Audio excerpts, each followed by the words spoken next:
From Norway, this is Democracy Now! Just outside Oslo City Hall, where the Nobel Peace Prize ceremony is underway. We are not gathered here in the belief that the European Union is perfect. We are gathered in the belief that here in Europe we must solve our problems together. The European Union wins the Nobel Peace Prize amidst protests condemning the EU's member states for exporting a major share of the world's weapons and for pushing for harsh austerity cuts in Greece and other countries. When we heard that the Nobel Prize for Peace will be given to the European Union, we first thought it was a joke, especially because this comes in days when mainly the peoples of South Europe are living with the results of a financial war, and their countries are turning to colonies of debt with deprived citizens and looted national wealth. Will speak to protesters here in Oslo, the President of the European Parliament and Norwegian author Fredrik Heffermel, author of the Nobel Peace Prize, What Nobel Really Wanted. And the United Nations Climate Change Summit ends in Doha as negotiators agree to a weakened deal that will do nothing to halt rising world greenhouse gas emissions. The truth is that there is nothing in this deal which will substantially reduce emissions, which will keep emissions from going up as opposed to down. There's very little about long-term finance. A few countries managed to stop that in its tracks. And there's nothing in this deal which really lays the foundation for what we were promised when we left Durban, which was a fair, ambitious, and binding global deal in 2015. And those are some of the headlines. This is Democracy Now!, democracynow.org. We'll be bringing you all of the ceremony and comment coming up.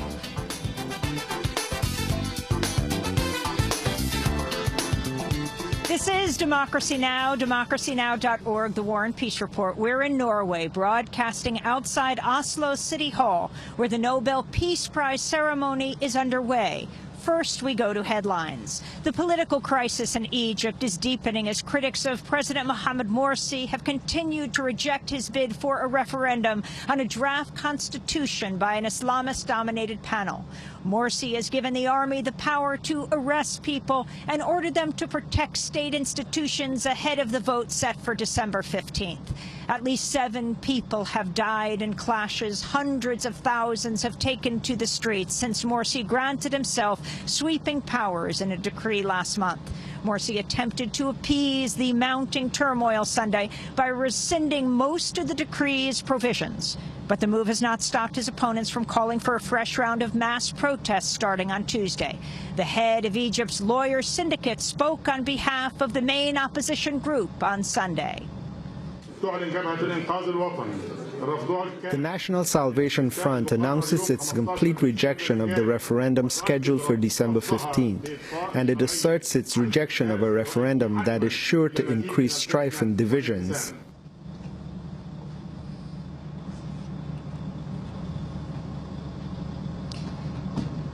In Afghanistan, a senior female official was shot to death by unidentified gunmen today, just 5 months after her predecessor was killed in a bomb attack.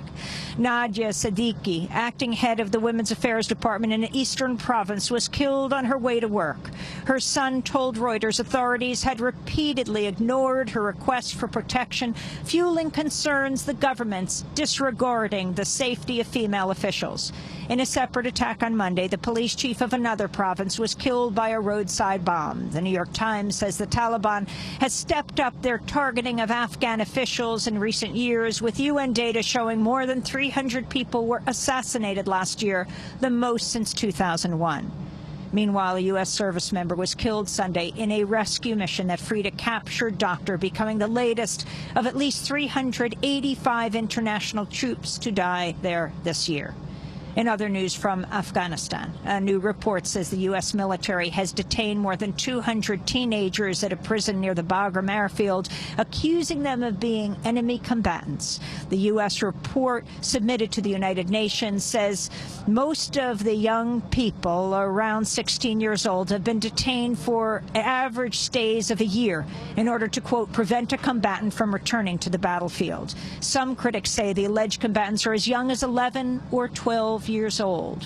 When the last report was submitted in 2008, just 10 young people were being held at the prison. Under the Bush administration, thousands of young people were detained, almost all of them in Iraq. The United Nations Climate Change Summit wrapped up this weekend in Doha with no new commitments from the United States to reduce carbon emissions or provide aid to countries suffering the worst impacts of climate change. The final deal saw the extension of binding emissions cuts under the Kyoto Protocol for a second commitment period, but only a fraction of the world's greenhouse gas emissions are covered. Several countries, including Japan and Canada, have opted out of the protocol. The United States never ratified it. Critics said the deal reached by nearly 200 countries was far too weak to avoid the deadly impacts of catastrophic climate change. Alden Meyer of the Union of Concerned Scientists criticized the summit's outcome during a news conference. There were some winners here. The coal industry won here, the oil industry won here, the fossil fuel industry won here. You saw on display the power of these industries and their short-term profit motivation to dominate the governments of the world. This wasn't an environmental or a science-driven discussion. This was a trade fair. This was a who's going to share the spoils of the world as we drill in the Arctic and produce tar sands in Canada and mine coal in Indonesia for China. This is not the future we need to leave to our children. The talks in Doha concluded as the death toll from a devastating typhoon in the Philippines continues to soar, with some 650 now reported dead and about 900 still missing. Greenpeace International's Executive Director Kumi Naidu condemned the lack of action in Doha in the face of these deadly impacts. Our governments must realize that this failure is a betrayal of the people in the Philippines and around the world that have faced climate impacts now, today, and will continue in the days to come. But what is at stake here is not some ethereal thing called the planet, the climate, the environment, but what is at stake here is selling down our children and grandchildren's futures. In the latest potential sign of climate turmoil, freezing temperatures and heavy snowfall have blasted the Balkans, killing at least 6 people. Croatian authorities said the snowfall is the heaviest in nearly 60 years, while hundreds of people in Serbia being trapped inside their vehicles. For the latest on climate change, including our full coverage from the UN summit in Doha, you can go to our website at democracynow.org. We'll have more on the talks later in this broadcast. Here in Oslo, Norway, protesters carrying lit torches flooded the city streets Sunday night to condemn today's awarding of the Nobel Peace Prize to the European Union.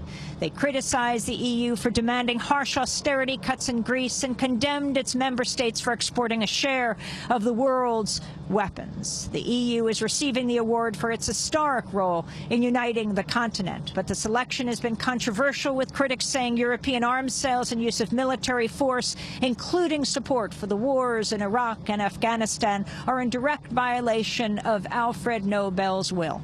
We'll have more on the Nobel Peace Prize that's taking place as we broadcast here outside Oslo City Hall after headlines.